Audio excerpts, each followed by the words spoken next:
Good morning or afternoon or evening, wherever you may be, and welcome to Ask the Pastor Bible Study Live. My name is Steve Magua, and as usual, as is my custom, I am happy, I am delighted to join with you on today, and I welcome you to invite your friends if you can. That will be very, very welcome.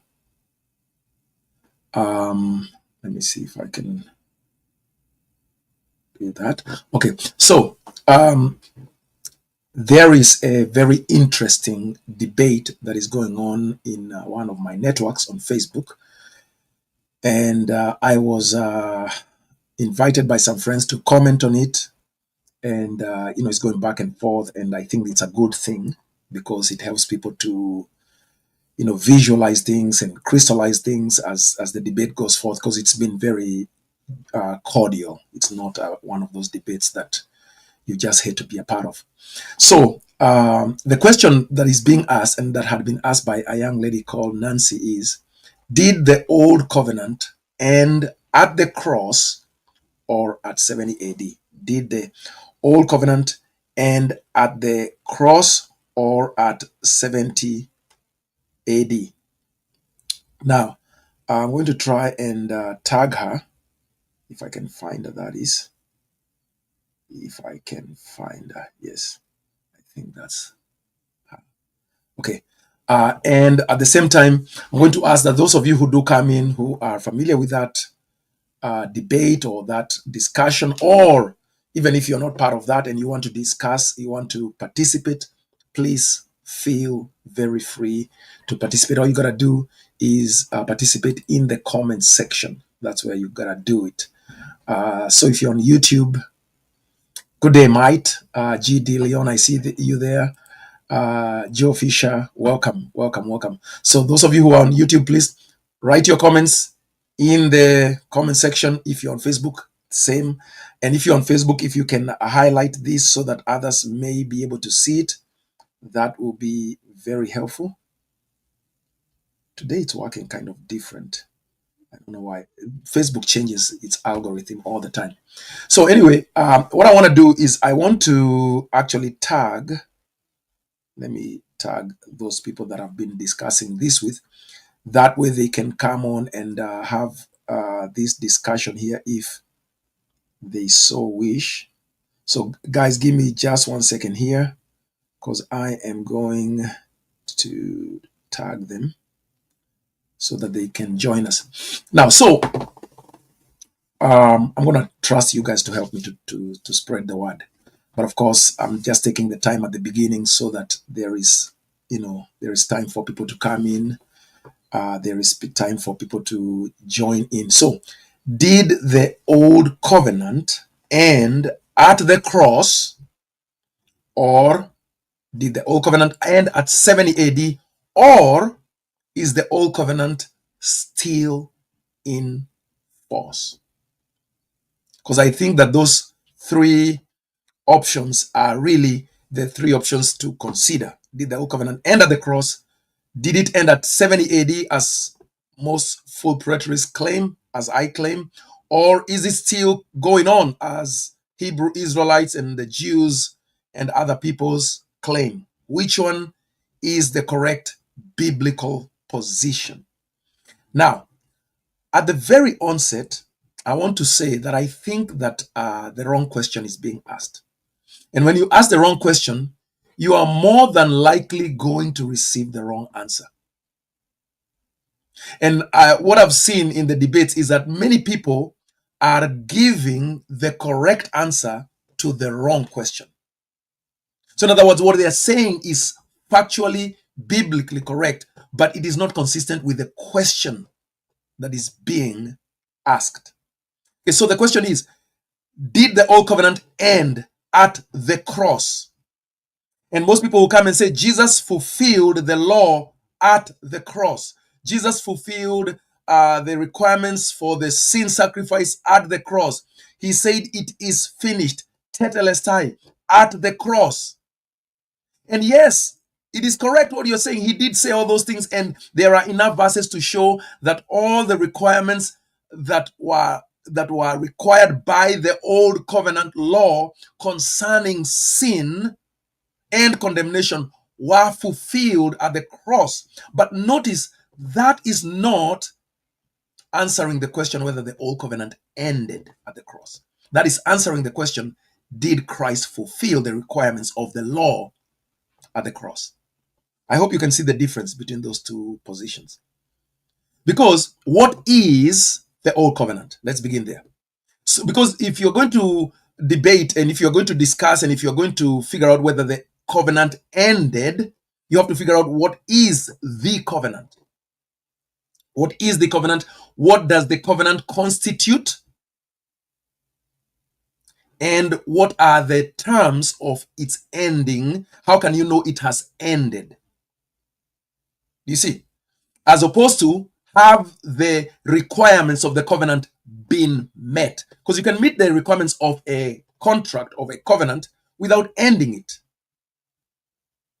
So, to simplify things, let me define this, the covenant. The covenant, the old covenant is God's covenant with old covenant people starting from Genesis 1 and continuing until the old covenant ceased its operations completely.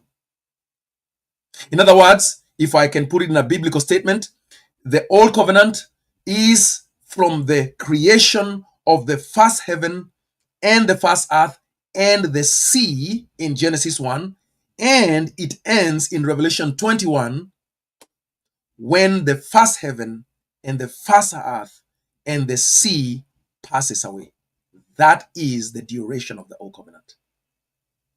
That is the duration of the old covenant. The old covenant starts at Genesis 1:1 and it is declared over and done with in Revelation 21 verse 1. That is the duration of the old covenant. Now, when you talk about the law, there are several iterations of the law within the old covenant. There is the law that was given to Adam. There is the law that was given to Noah. There is the law that was given to Abraham. There is the law that was given to Israel. All those are subsets of laws that are found within the old covenant. Are you starting to see that when you say, did the old covenant end at the cross? That's a good question, but you must not answer, were the requirements of Mosaic law satisfied at the cross? That's not the same question. See, when you satisfy the requirements of Mosaic law, the law given to Israel, doesn't mean that the old covenant is over. For the covenant began before Moses. The covenant began before Sinai. So what I'm seeing with a lot of people is that they are giving good answers, but to the wrong question. I want to first of all establish that. Does that make sense?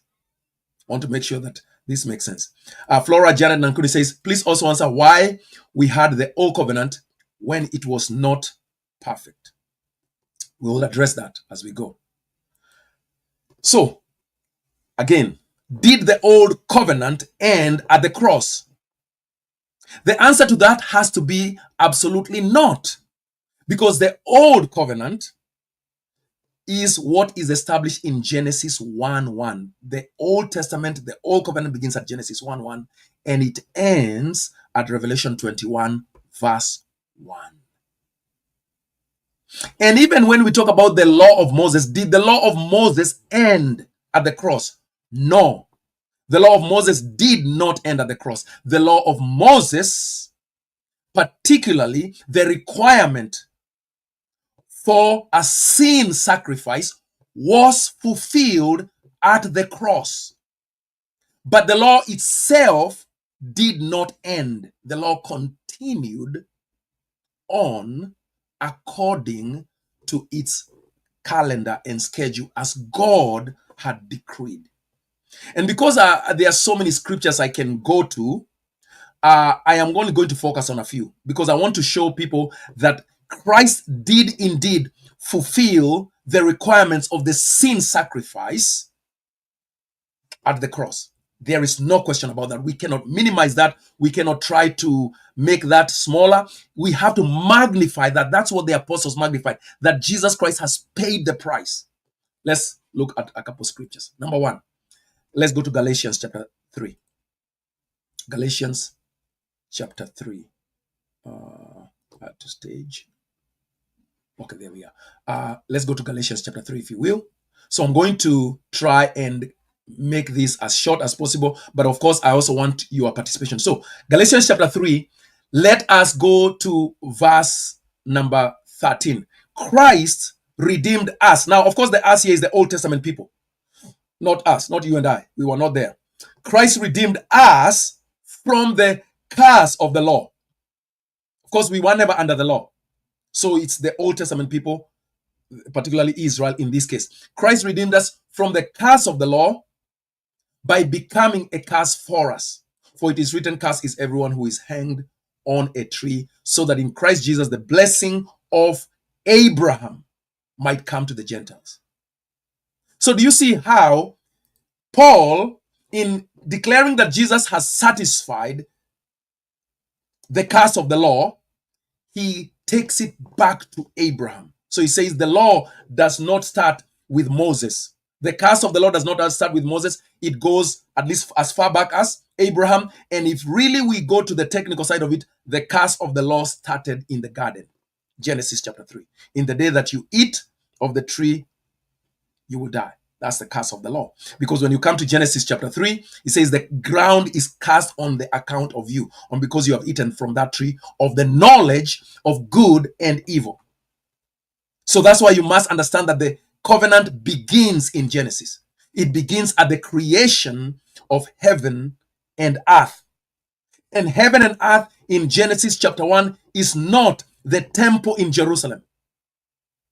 The temple in Jerusalem is a picture, is a symbol, is a representation of heaven and earth, but it is not itself heaven and earth. It's a representation of. Heaven and earth is the covenant participants. So heaven being the highest heaven being God, the second heaven being the priesthood, the first heaven or the earth being the people of God under covenant, and the sea being the Gentiles who are within the jurisdiction of the covenant. I hope I'm not complicating it too much. So heaven and earth begins at Genesis 1. This has been the traditional Orthodox position of the church, and heaven and earth ends at Revelation 21 verse 1. Therefore, the old covenant, which began at Genesis 1, ends at Revelation 21 after the judgment of Revelation 20. So, did the old covenant end at the cross? No, the old covenant was satisfied at the cross. Let me show you another text here. But before I move on from Galatians, and by the way, if I explain anything and it's not clear enough, please ask for clarification. Verse 15, to give a human example, brothers, even with a man-made covenant, no one annuls it or adds to it once it has been ratified. Now, the promises were made to Abraham and to his offspring. It does not say to offsprings, referring to many, but referring to one, and to your offspring, who is Christ. This is what I mean. The law, that's the law of Moses, which came 430 years after the promises, the law does not annul a covenant previously ratified by God. So the law of Moses came after the covenant had been made.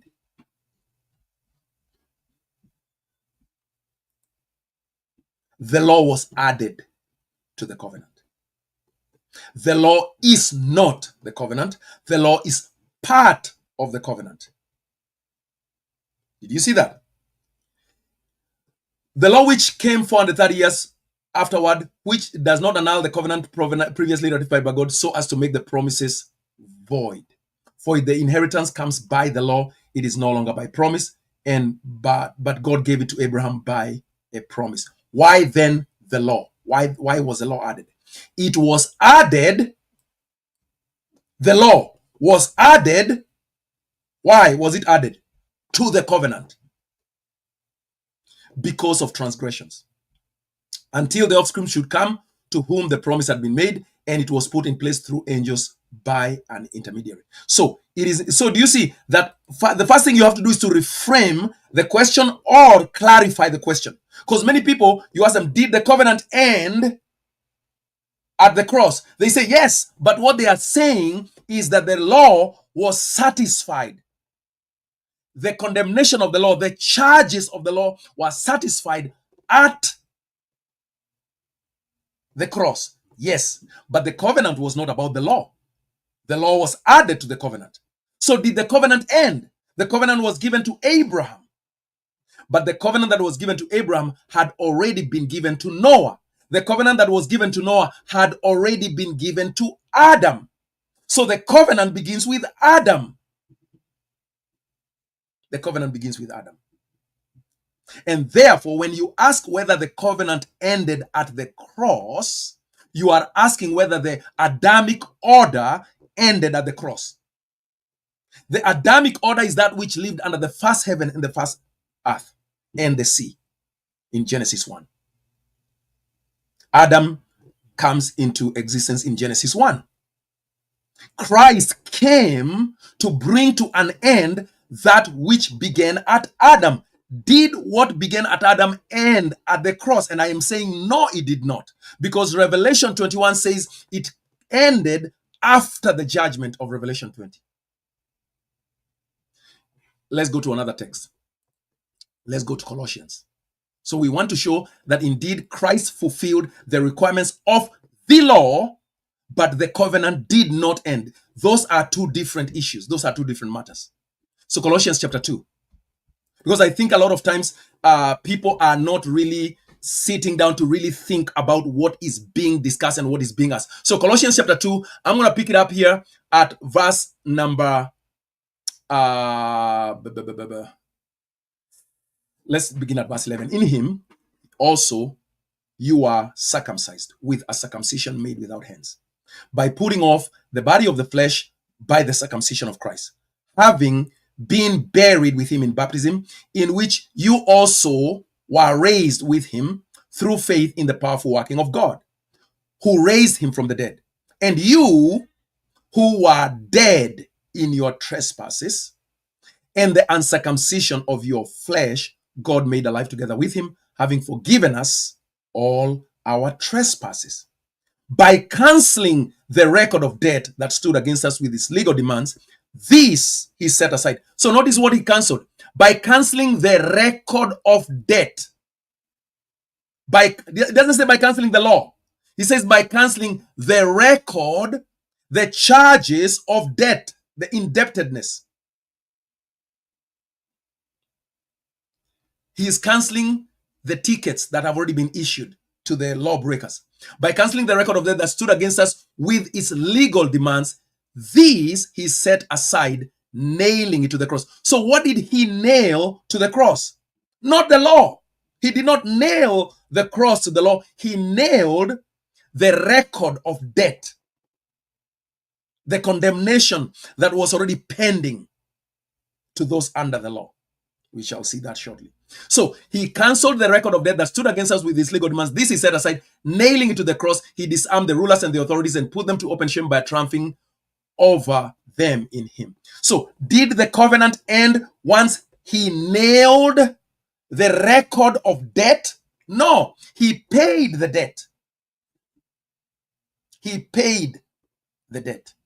But having paid the debt does not mean that the law that had produced the debt itself was gone. It does not mean that the covenant that housed the law was gone. It just means that any charges that were due the people who were under the law were now paid for. I want to make sure we are together. So what Jesus did at the cross is that he fulfilled the demands of the law and he paid the debt accrued. Let's go to another text, Galatians 4. So what is Jesus doing at the cross? Because a lot of times people don't seem to understand what Jesus is doing at the cross. That's why they'll say, "Oh, the covenant ended, the law ended." None of those things ended. It's the charges that ended. It is the debt that was paid. It is forgiveness that was executed. It is justification that was done. But the law itself was still in force. And I'll show you why in a moment. First of all, Galatians 4. Thank you, Joe, for listening intensely. He says here, I mean that the heir, as long as he's a child, is no different from a slave, though he's the owner of everything. But he is under guardians and managers until the date set by his father. In the same way, we also, when we were children, were enslaved to the elementary principles of this world. That is the law. The word here, elementary principles, is stoicheia. These are the elements that get burned in 2 Peter chapter 3. But when the fullness of time had come, God sent forth his son, born of woman, born of Eve, that is, born under the law, to redeem those who were under the law. Now, that is a very controversial verse for modern Christians, because we say, we are no longer under the law. We are no longer under the law. Okay, when were you under the law to begin with? Tell me, when were you under the law? You've never been under the law. Because Christians will come and say, the law ended at the cross. Okay, are you sure it ended at the cross? Yes, yes, and they will fight you for it. The law ended at the cross. There is no more law after the cross. Okay, but you just told me that you are no longer under the law. That places you before the cross. Because if you are no longer under the law, it means you used to be. If you are no longer in America, it means you used to be there. I am no longer in Kenya. The moment I say that statement, you even if you didn't know my accent, you'd be like, oh, you come from Kenya. Yes, and I used to be there, but I'm no longer there. That's what the grammar means. So you cannot tell me you are no longer under the law unless you are in it to begin with. Unless you are under it to begin with.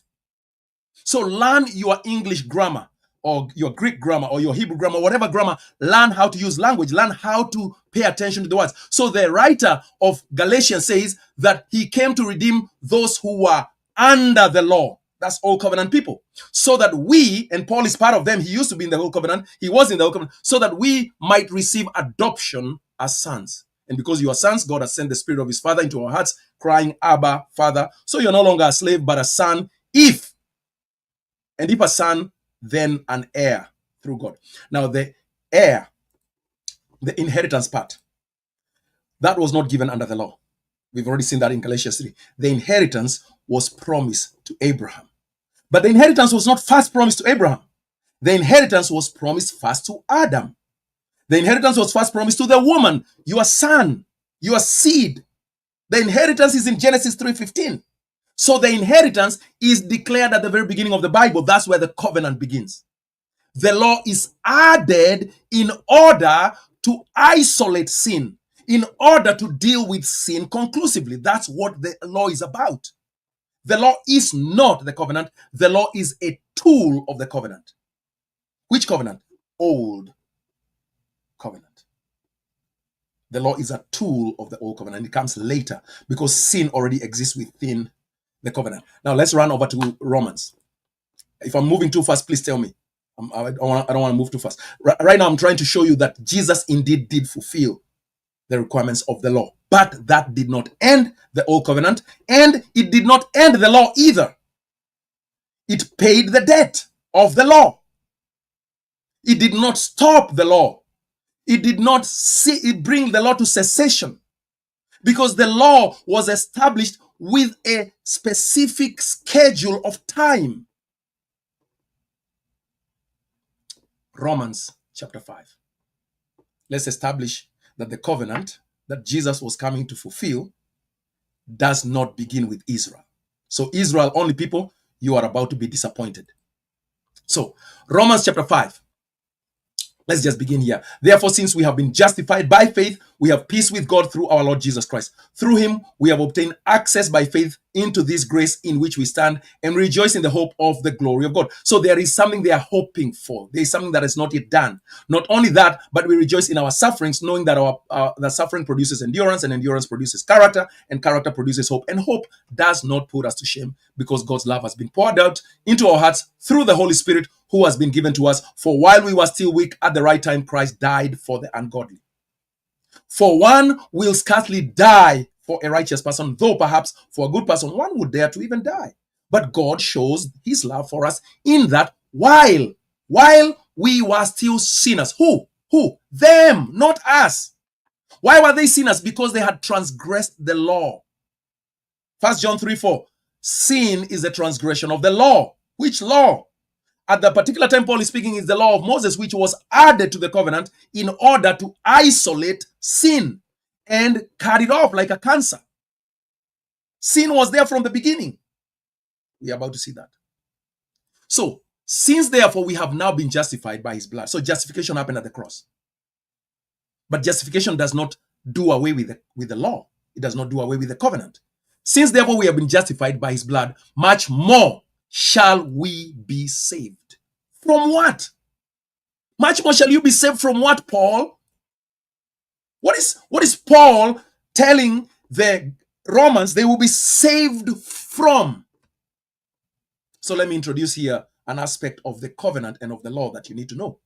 The law constituted of the agreements made within the covenant and of the requirements made, what we call the finer details, and also the consequences of breaching, the judgments. So the law includes the promises made, the blessings given, the curses declared, the judgment therewith. All that is part of the covenant. So the law is not just about the blessings. The law is also about the curses. The law is also about the fulfilling of it, the meeting the requirements. The law is also about what is going to happen to the covenant breaker. So when you end the covenant, you cannot now come afterwards and hold the covenant breaker accountable. You must hold the covenant breaker accountable within the boundaries of the covenant. Because in any law, if you hold the covenant breaker outside of the law, then you are being unjust. I hope that makes sense.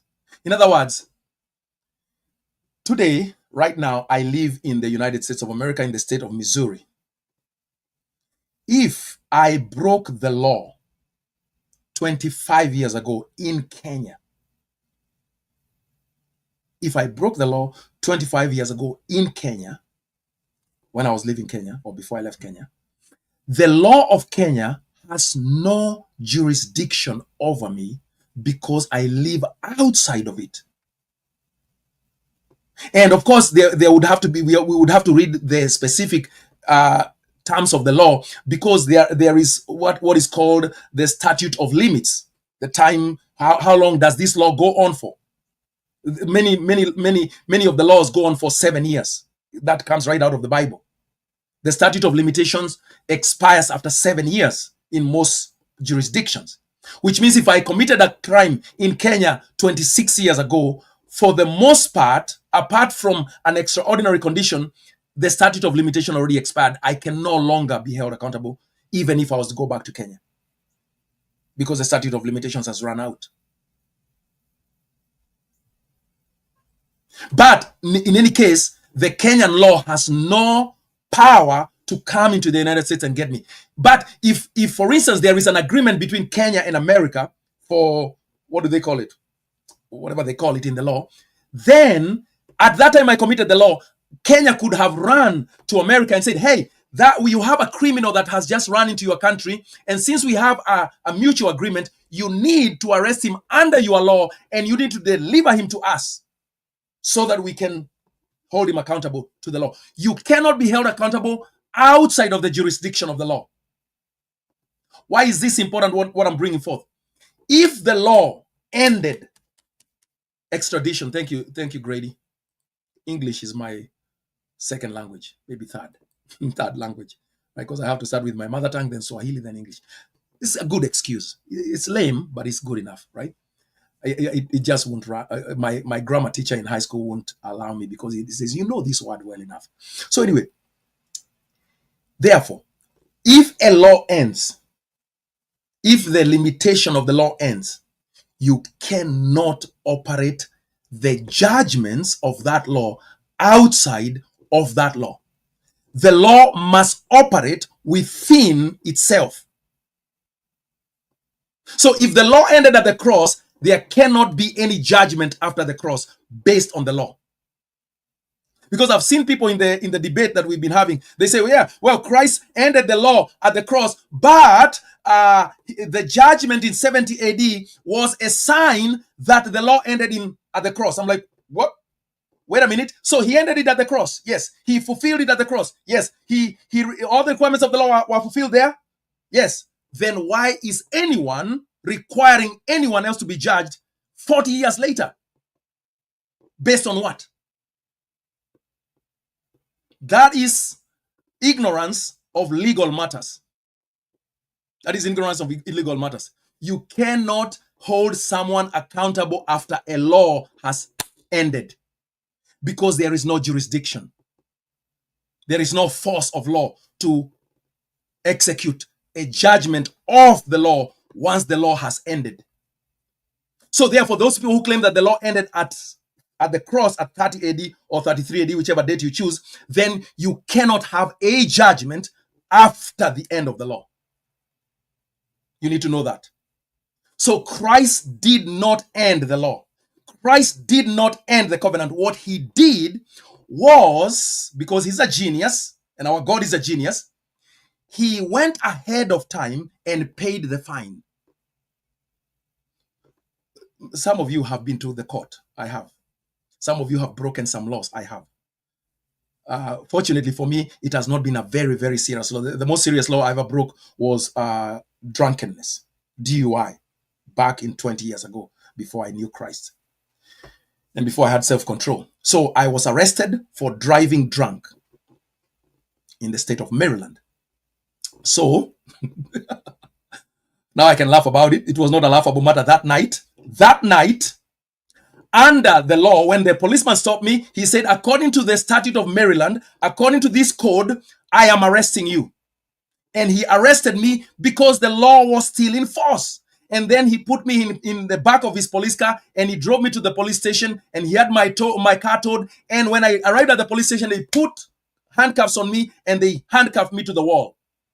And then they said, now you can get your phone call. And so I got my phone call and I called my brother. And I said, brother, I have run afoul of the law. The law has captured me. I am in a police station.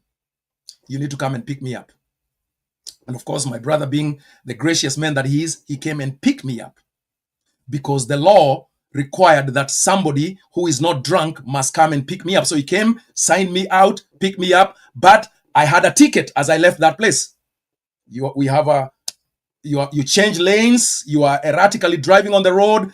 So all these charges were brought against me and DUI was brought up against me.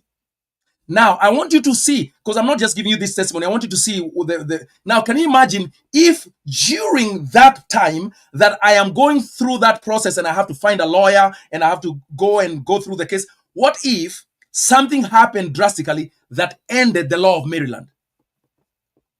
What if somebody came and was able to bring the law of Maryland to an end before I could go to court? Then Maryland would have no rights to take me to court afterwards because the law ended by which they were going to charge me with. But in my case, unfortunately for me, the law of Maryland did not end at any point of my life. It still exists. So I was taken to court. I brought a lawyer, paid a lot of money. I was convicted. I pleaded guilty because I could not deny it. And so the consequences ensued according to the law of Maryland. But if somebody was to tell me that before you committed the crime of drunkenness and driving in Maryland, the law ended, then the policeman comes and knocks on my window and say, by the law of Maryland, I say, stop. You have no jurisdiction here. The law ended.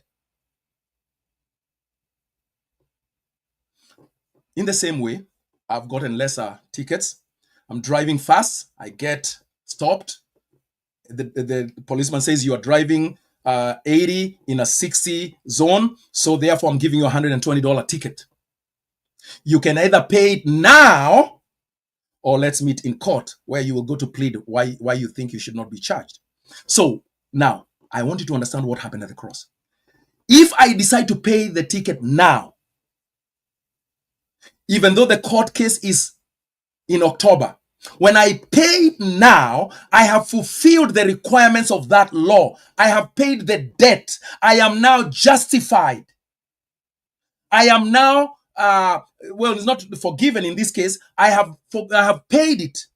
So therefore, when the court case comes up in October, I will not be charged and nothing will be done to me because I paid ahead of time. I paid within the grace period. So the court date is part of the law. The court date is set according to the law. Are we together so far? So therefore, when Christ went to the cross, he went to pay the fine before the court date. And he paid the fine fully. So when he said it is done, tetelestai, it is accomplished, he was saying, I have paid everything they owe. He is not saying, I am ending the law that charged them. He cannot do that. Because he is paying before the court date. The court date is set by the law. The court date is what we call the judgment, the day of judgment. Jesus came before. Run with me to the book of Hebrews. Now I've explained so much. Now I'm going to show it to you in the scriptures. So hopefully you are legally minded now to understand what is happening at the cross. No, not to just give blanket statement. Yeah, it all ended at the cross. What all ended at the cross? The fine, the charges, the record of debt, that ended at the cross. But the law code that is charging has not yet ended until the final judgment. Hebrews chapter 9. Because this is one of the scriptures that was brought up by one of these people that has no concept of how this works or is not even willing to understand how this works. Because you see, it's one thing when you are saying, okay, this is what I think, but you share with me. If you add to my knowledge, I'm praying and I'm asking, and for me also, that if you are there, you ought to be a person that says, this is what I understand at the moment, but if you show me something that I was unaware of, I am gracious enough, I'm humble enough to say, oh, I didn't know that, I didn't see that before. I'm going to add that to my repertoire, and I'm going to change some of the ways that I think. But to come and say, no, and it boggles my mind. Yes. Bail was met before trial. The fine was paid. But that doesn't mean the trial was cancelled. The trial is part of the law. So now let's go here to Hebrews chapter 9. Hebrews 9. And I'm going to begin here at verse 11 for this particular case. So, but when Christ appeared as high priest of the good things that have come, then through the greater and more perfect tent, not made with hands, that is not of this creation, he entered once for all into the holy places. The word here is holy of holies. Not by the means of the blood of goats and cows, but by the means of his own blood. So when Jesus ascended, this is what verse 12 is saying. When Jesus ascended, he went to do something. And he did not go by the means of the blood of. What did he go to do? He entered into, once and for all, into the holy places, that is the Holy of Holies, to accomplish something. Thus, he secured an eternal redemption by his ascension. Remember that Jesus did not enter. Jesus, oh, something is not working on my computer. Okay, there it is. Jesus did not enter into heaven, into the Holy of Holies, until 40 days after the cross. In terms of fulfillment. I don't mean that Jesus did not enter into heaven after his resurrection. He did, but it says he entered once for all. So this is the final one. So he entered once for all. Then it continues, for if the blood of goats and bulls and the sprinkling of defiled persons with the ashes of a heifer sanctify for the purification of the flesh, how much more will. Now watch this. How much more? Remember I told you to pay attention to words? How much more will. It doesn't say how much more did. It's not saying this is past tense at this point in Hebrews. It's saying this is still in process. How much more will at 65 AD, because Hebrews is written at about 65 AD, 60 to 65. How much more will in the future the blood of Christ, which he went to present in heaven at his ascension, how much more will, future tense, the blood of Christ, who through the eternal Spirit offered himself back. So offered is past tense. So notice the will is the future, the offered is past tense. How much more will in the future the blood of Christ? So the blood of Christ has not yet completed what it was given for, but it did complete some things. Who offered himself without blemish to God? How much more will the blood of Christ purify in the future? That is our conscience from dead works to serve the living God. This has not yet happened at the time of the writing of Hebrews. How much more will the blood of Christ, who through the eternal Spirit offered himself without blemish, past tense, purify, future, our conscience. So when was this purification going to take place? Remember, the purification is part of the law. Jesus came to fulfill the law. So the purification is not yet complete at the time the writer of Hebrews is writing to the Hebrew audience. Their consciences are not yet purified. So he continues. So let's see when will this happen. Therefore, he is presently, at the time of the writing, the mediator of a new covenant, so that those who are called may receive the promised eternal inheritance. So have they received the eternal inheritance? Not yet. So the covenant is not yet fulfilled. The covenant is not yet completed. It is still in the future. Since a death has occurred, past tense. So notice how he's changing his tenses as he goes. Since a death has occurred at the cross behind us, that redeems them, the people in the past, the people in Hebrews, from transgressions committed under the first covenant. So this has already happened. The death has redeemed them. Nowhere is it saying the death has finished the law. Nowhere is it saying the covenant has ended. It's just saying, let me tell you what the death has accomplished for you ahead of time. Because the covenant, when it comes to the time of ending, it will end with a bang. It will end with fire. It will end with a roar. That's how the covenant will end. The end. 2 Peter chapter 3. The end. Malachi chapter 4. The end. Daniel chapter 12. The end. Matthew 24. The end of the covenant. So the end, the last days were the last days of the covenant.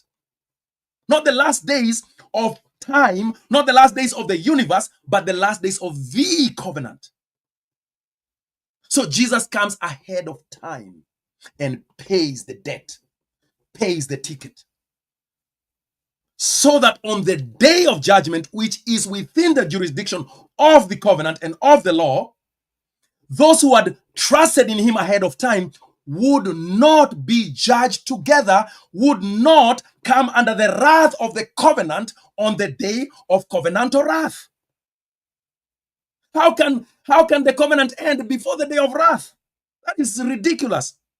That is turning the whole system upside down. That is neutering the covenant. That is making it of no effect. But I understand. We were raised in a system that told us the cross is everything. The cross is all. And yes, the cross is everything and the cross is all pertaining to satisfying the debt already accrued. It paid the whole debt. I owed a debt I could not pay. He paid a debt he did not owe. I need. Now, that's an Old Testament song. They owed a debt. So Jesus certified the debt. He paid the whole debt.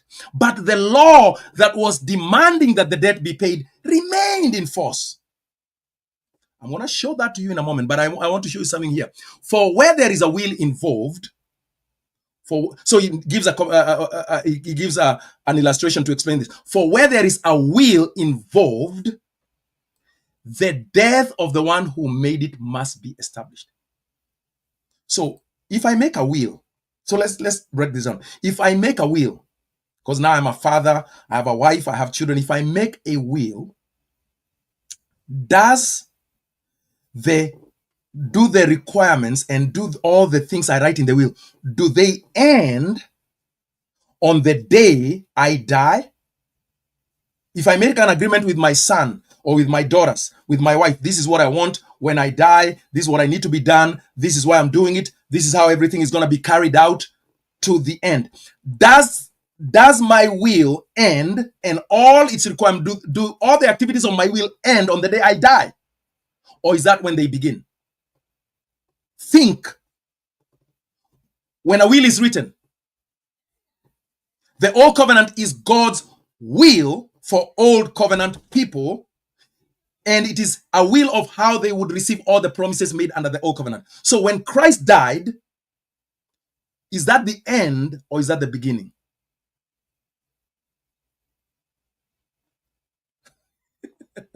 It would be ridiculous to say it is the end, because we are talking about a will.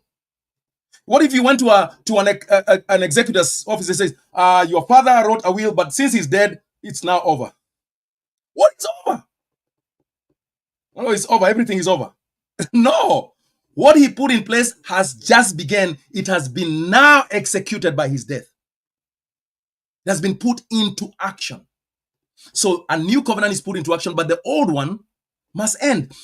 There must be a transfer of all the properties to the new owners. And the agreement is not over until the full transfer is complete. Hey. For where there is a will involved, the death of the one who made it must be established. For a will takes effect, not ends, takes effect only at death, since it is not in force as long as the one who made it is alive.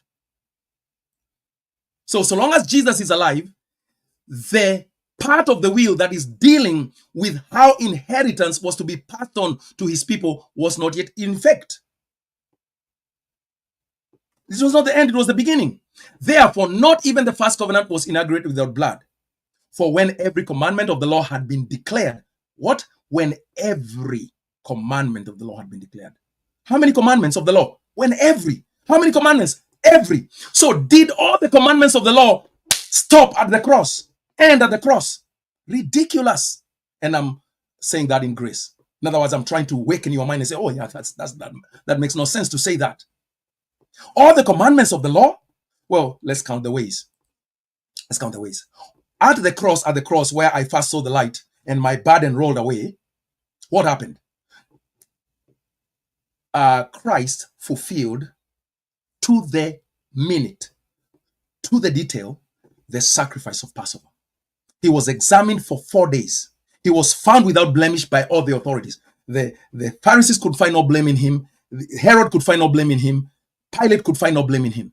Therefore, the lamb, the Paschal lamb, was declared perfect. Okay.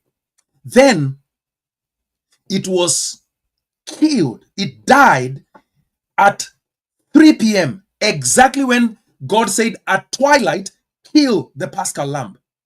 So Jesus fulfilled the requirement of the Passover lamb as required by Moses in Exodus chapter 12 and of course in Leviticus 23. Fulfilled it. Fulfilled it to the letter, to the hour, to the detail. And before he died, he said, it is done. What did he mean by it is done? What is done, Jesus? The sacrifice is complete. I will never offer this sacrifice again. It will never be needed again. The sacrifice is complete. It is done. The sacrifice. It is the sacrifice. It is not the law. It is not the covenant. It is not all the other details of the law. It is the sacrifice. The sacrifice is complete. Tetelestai means brought into full completion. What is completed? The sacrifice. What sacrifice is completed, Christ? Well, any animal sacrifice that was standing in the place of the people, that one is done. All right. Great. So no more sacrifices are required for those who put their faith in Christ. Are sacrifices now ended? Is it now such that God will no longer consider the sacrifices at the altar in Jerusalem? No, that's not what it means. That's not what it means at all. The sacrifices will continue. But those sacrifices will never justify whoever trusts in them. They will continue until their last day. But now a way has been provided because they had never provided justification or forgiveness for anyone eternally. Look at this. We are still in Hebrews 9. Now watch this. I'm gonna go up and I'm gonna bring you here to verse number 8. By this, and what is this? I have to. Well, we have to. Okay, let's begin here. I'm just going to give a summary. So in Hebrews chapter 9, from verse 1 up to verse 6, he describes how the Old Testament sacrifices were done. So he said there was a first section called the holy place. There was a second section called the Holy of Holies. And the way that worked in verse number 6, these preparations having thus been made, the priests go regularly into the first section, performing daily sacrifices. These are the ritual duties, daily sacrifices. He's saying they go regularly. Right now, during the writing of Hebrews, it's still happening by the decree of God. But into the second, that's the Holy of Holies, only the high priest goes, and he goes only once a year. He's still going. This is present continuous tense. He's not saying he used to go before the cross. This is still happening, which he offers for himself and for the unintentional sins of the people. Verse 8, by this, the fact that this is still happening means by this, the Holy Spirit indicates, teaches, reveals that the way into the most holy place, that's the proper translation, the way into the Holy of Holies, that's heaven, is not yet opened as long as the first section is still standing. Now, Don Preston does an excellent job of explaining this. What does it mean it's still standing? Well, number one, the fact that the temple, the holy place of the Old Covenant, is still standing and operating at the time of the writing of Hebrews means that the way into heaven is not yet opened. So at the time Hebrews was written in 60 to 65 AD, nobody was going to heaven. First Thessalonians confirms this because the people at Thessalonica asked Paul, what has happened to the dead people who believed in Christ? Now, if people were already going to heaven, Paul would have said, they are in heaven. Praise God, reap in heaven. No, Paul says, don't worry about them. Don't be ignorant about them, because wherever they are, and it's not heaven, God will bring them with Christ when he comes. Jesus will go and first of all fetch them from the land of the dead, from the realm of the dead, from Hades. They were in Hades. They were in Sheol. They were not in heaven. Nobody could go to heaven, according to Hebrews 9:8, until the holy place of Jerusalem was taken away, because the holy place of Jerusalem required that all judgment, all accountability must be held before the way into heaven can be opened. That's why the first century Christians were waiting for the second coming anxiously, because nobody was dying and going to heaven. Even if they believed in Christ, Abraham was not in heaven, Paul was not in heaven, James was not in heaven. They were waiting. So he says, by this the Holy Spirit indicates that the way into the holy places is not yet opened as long as the first section. What is the first section? Quickly, the first section is called the holy place.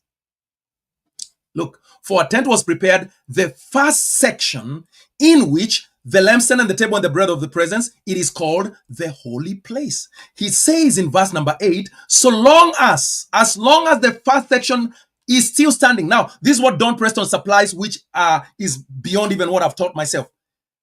The word there that is used in the Greek means that it has legal standing. So long as the first section has legal standing, the way into the holy places in heaven is not yet opened. So at the time of the writing of Hebrews, the first section of the Old Covenant temple still has legal standing before God. And this is confirmed in verse 9 to 10. Look at what verse 9 is saying. Which is symbolic, verse 9, which is symbolic of the present age. According to this arrangement, whose arrangement? God's arrangement. Remember, he's saying these are the arrangements of the Old Covenant form of worship. Verse number 1. Very quickly. Verse number 1 says, now even the first covenant had regulations, arrangements for worship. Who arranged them? God did. So according to this arrangement, verse number 9, gifts, that is offerings, gifts and sacrifices are not used to be, are presently offered. Present continuous tense. Are offered that presently cannot perfect the conscience of the worshiper. Remember, I brought you here because down there in verse 19, it said that how much more will the blood of Christ purify our consciences in the future when he comes back. So that are offered, gifts and sacrifices are offered presently that cannot perfect the conscience of the worshiper, but deal only with food and drink and various washings. Now watch this. Regulations, ordinances, commandments for the body of the Old Covenant people imposed by God until, this is a time statement, until the time of Reformation. So how long were the regulations of gifts and sacrifices that cannot perfect the conscience of the worshiper continue? They were going to continue until the time of Reformation.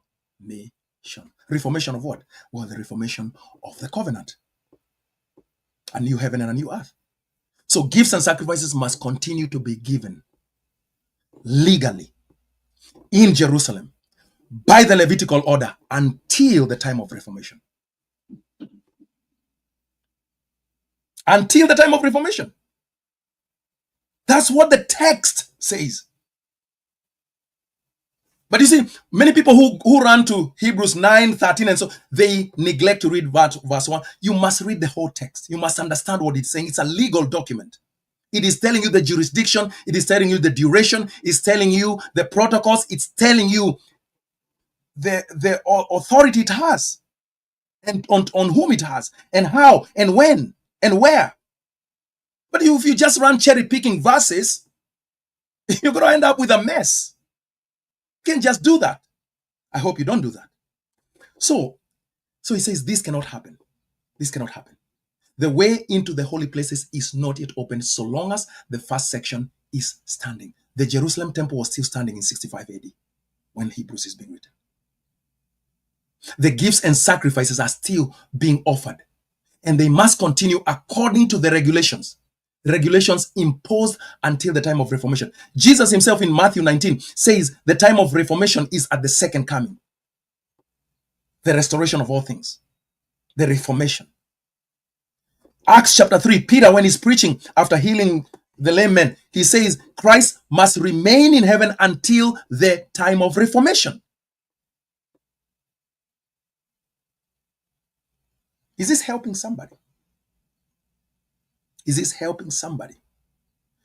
These passages that I'm bringing up, are they helping you? Now, so when we come here, and he says, verse 14, how much more will the blood of Christ, who through the eternal Spirit offered himself without blemish to God, purify our conscience from dead works to serve the living God? He's comparing it with the gifts and sacrifices that are going on at the time in 65 AD. According to this arrangement, gifts and sacrifices are offered presently that cannot perfect the conscience of the worshiper. But when Christ comes back to complete the atonement, which was declared at the cross by faith, then at that time, how much more will the blood of Christ purify our conscience from dead works? Okay, verse 19. So he continues, he says, for when every commandment of the law had been declared by Moses, He took the blood of calves and goats with water, scarlet hyssop, and so on and so forth, and he sprinkled the book itself, and all the people saying, "This is the blood of the covenant that God commanded for you." Now think about it, because I'm trying to help you to think through. When Moses began the law, did he begin the law or did he end the law? When he sprinkled the blood, he began the law. But he did not end whatever was previous. He added to it. So when Christ bled on the cross, he did not end the law. He began something new in addition to what was already there. Because what was already there had a specific time schedule for when it was going to end. So, verse 21. Let's go quickly.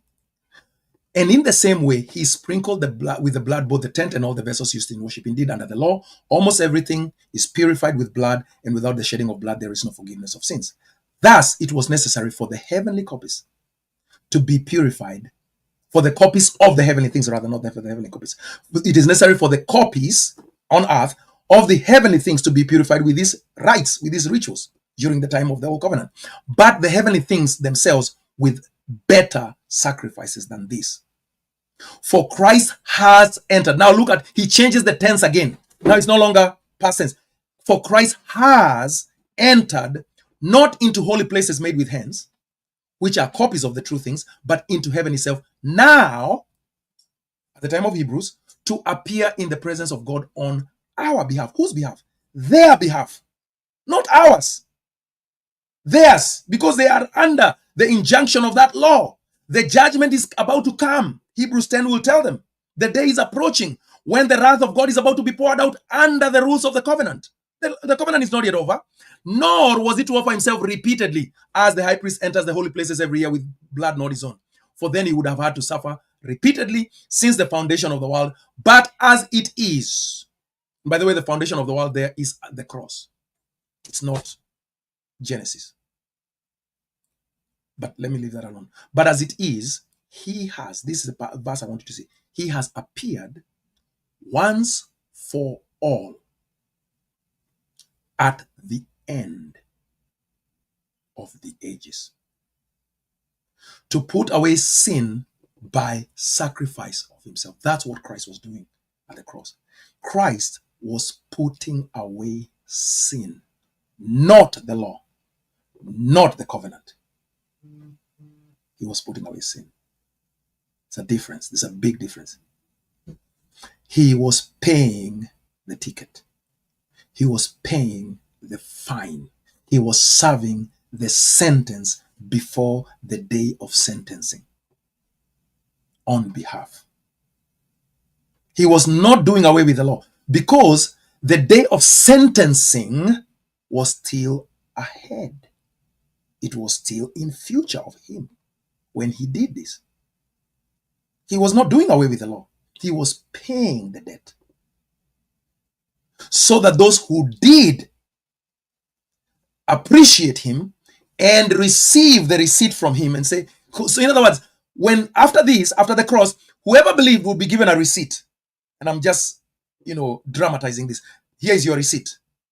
On the day of judgment, under the covenant, under the law, present this. You will go scot-free. On the day of judgment. But if the law ended when Christ died, then there would be no day of judgment to follow. Okay, we are going to have to do this in parts. So before I finish, I'm going to go through the comments because I want this to sink in. Okay, let me go through the comments and make sure that we are understanding one another. So, one of the comments that's made here by Flora says, this is one benefit of your teachings. Understanding who we, you, etc. refer to in the Bible. I used to put myself in the we and you every time. The moment you put yourself in we and you have corrupted the Bible. But at the same time, I want to give a very stern warning here. The fact that we, you, whatever does not refer to us does not mean that it does not involve us or include us in some way. So in other words, don't run with it so far that you say the Bible is all about what happened then. No, the Bible is about what happened to them so that they could produce us. We live in the world they were hoping for. We live in the covenant they were putting faith in. So what ended, what was began is still here. So don't finish both. End that one, but whatever they began, we are in. So they were living and they began to practice what they were hoping for. We live in the reality of it. So we must be practicing what they were practicing for the most part. There are certain things that they were practicing that were still part of the old, but there were things that they were practicing that were the beginning of the new. Okay, let's go on. Gaido Ben. I hear most preachers inserting themselves into the scriptures even when it's clear the Israelites are being addressed or the disciples, which brings a more futuristic view. It is also a great problem to myself, but now I understand the audience relevance. Thank you so much for saying that. Now,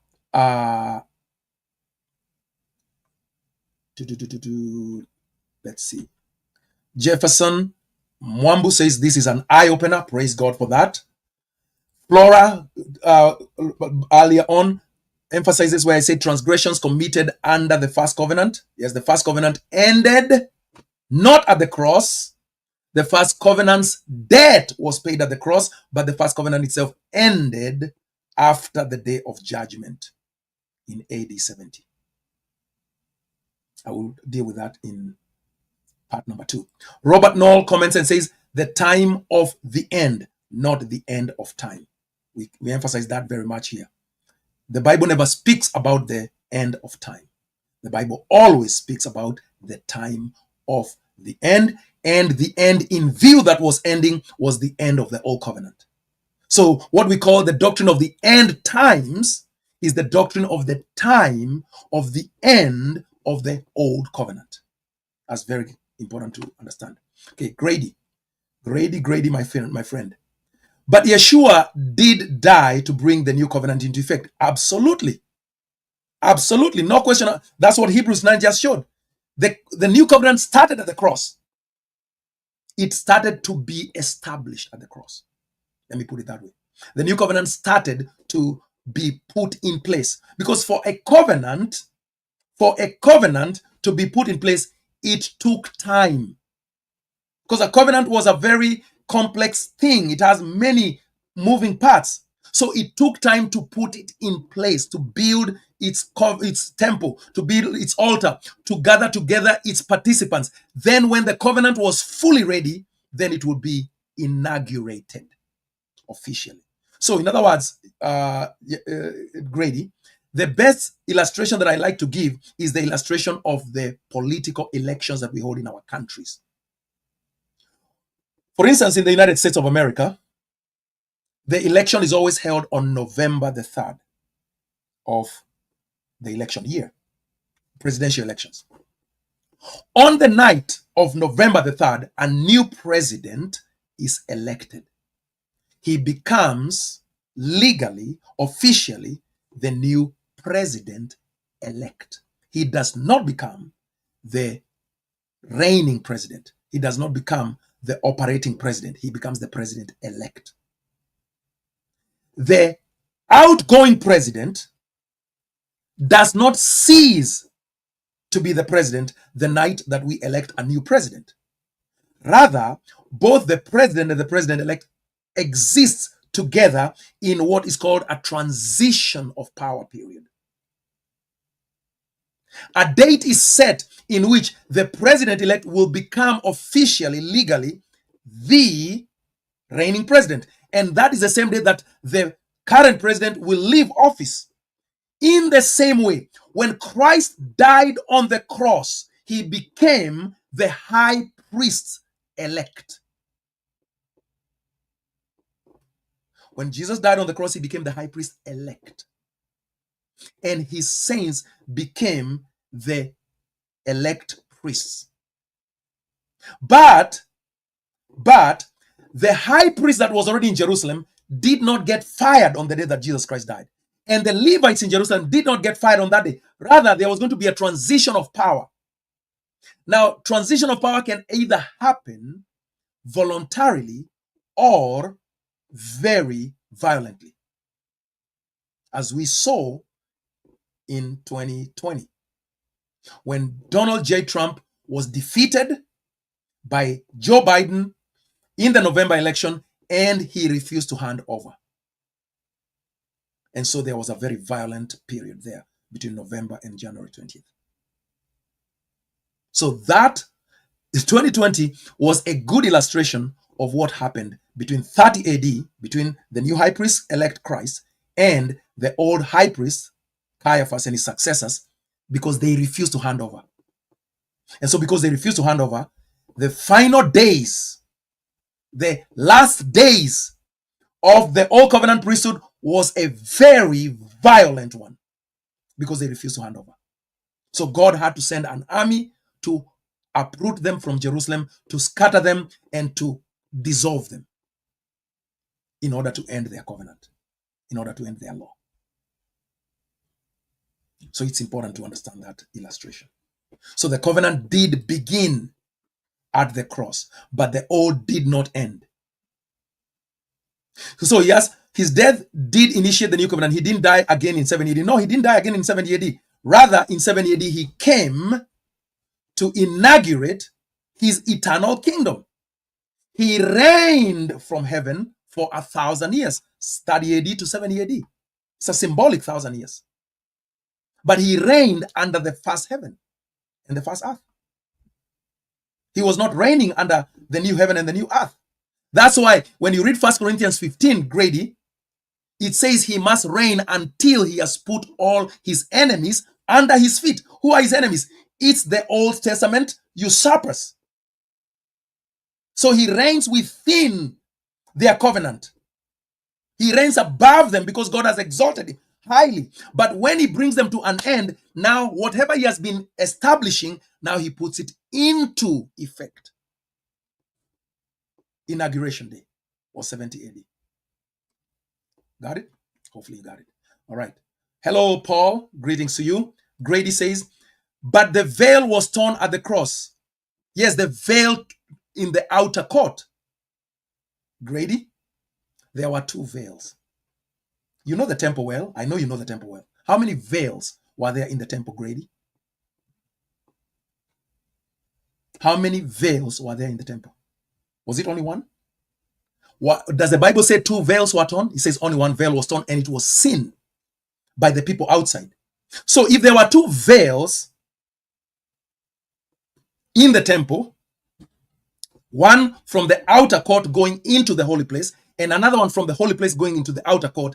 And it is said that the centurion, if you look at Matthew and Luke, where they describe this, when Jesus died, the veil was seen to be torn by the centurion who was standing at Golgotha. So the question is this to you, Grady.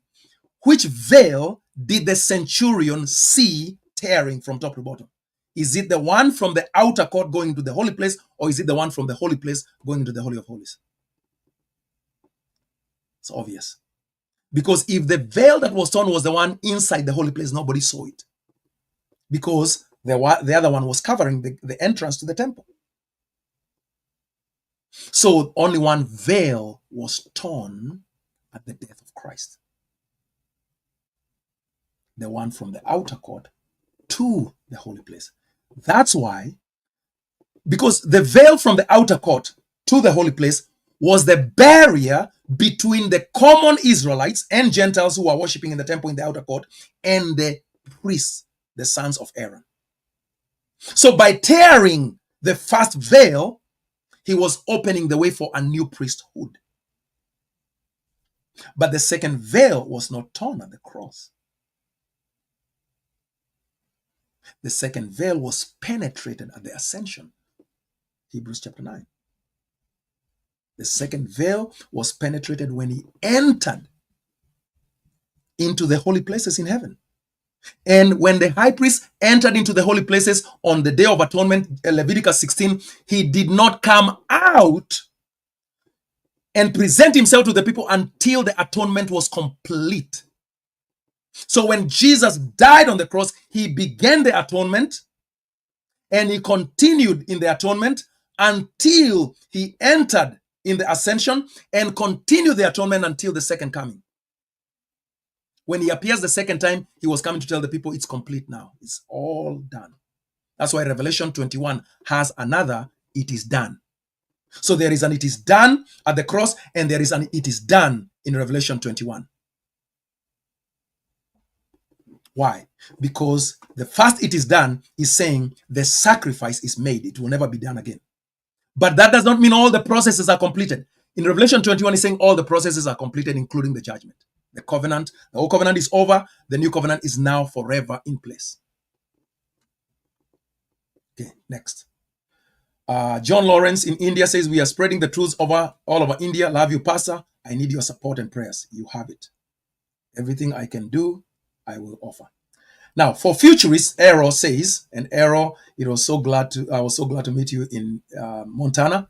I hope we can continue to do that. For futurists who believe they are saved, but that Jesus has not come, and he will appear a second time, not to bear sin, but to bring salvation to those who are waiting for him. Yeah, you have to wonder what are they believing in? What are they trusting in? All right, John Lawrence says, this is very new in India. It's new everywhere, but it's not new in the Bible. Okay, Arrow ask the question, Pastor, do you have a preferred translation that you favor and use consistently? ESV is what I use most consistently. But when I want to get into deeper study of the exact words, young literals, any literal translation. Right? Now, Scott Anderson, long time, my friend, how are you? Regarding Jesus' work and the end of the law, can you comment on the relationship between Luke 16:17 and Matthew 5:17 and 18? They seem to be similar statements, but with slightly different emphasis. What I'm going to do here, Scott, I'm going to copy this. Well, I'm going to remember Luke 16:17, Matthew 5:17 when I come back for part 2, because I want that is an involved question, and I do want to go into Matthew 5. Okay, Nancy Karanja says, I'm still learning and I would like to understand, brother. I do not want to rush on this subject matter because every believer has their own understanding and interpretation. Step by step, I will get there. Thank you for this. Yes, very good. Now, let me say this, Nancy. I don't believe that we should say every believer has their own understanding and interpretation. That is not a wise approach in my view. I think that the better way to say it is this: every believer should seek to have the same understanding and interpretation as Jesus and the apostles. Because if we give leeway for every believer to have their own understanding and interpretation, then that's why we have 30,000 denominations, and everyone says, hey, my way is I'll do it my way. No, I don't want to do it my way. I don't want you to do it your way. I don't want the other guys to do it their way. I want us to all to come to a place where we say, okay, then what are the rules of interpretation? What are the hermeneutics that will help us to come to the same understanding? Because if that needs to be discussed, then it needs to be discussed. But we cannot have it where everybody has their own understanding. That is not the goal of the Bible. The goal of the Bible is unity of understanding. Unity of revelation. And the Bible is speaking one message. It's not speaking 10 messages. That's my comment on that. Yes, Revelation says it is done. Most people forget that one. David, they say it is done at the cross. Well, what about the one in Revelation? Is it less done in Revelation? No, it is not less done. So you don't minimize the cross and you don't minimize Revelation. You say both of them are part of a whole. And before you get to Revelation 21, the one at the cross is not yet completed. So you have to ask, what is it that was done at the cross? The sacrifice for sin is done at the cross. What is not yet done? The end of the covenant, the judgment of the covenant. So now, because I'm at 1 hour and 18 minutes, I want to take a break, 5 minutes at most. And I'm going to come back because I still have 1 hour that I can teach, because I have to go somewhere after that. So for 1 hour, I'm going to come back in the next 5 minutes, and I'm going to continue to show that the law and the covenant of the Old Testament did not end at the cross, but that all the requirements of the law were paid for at the cross. And why it is important to understand both of these positions. See you in 5 minutes.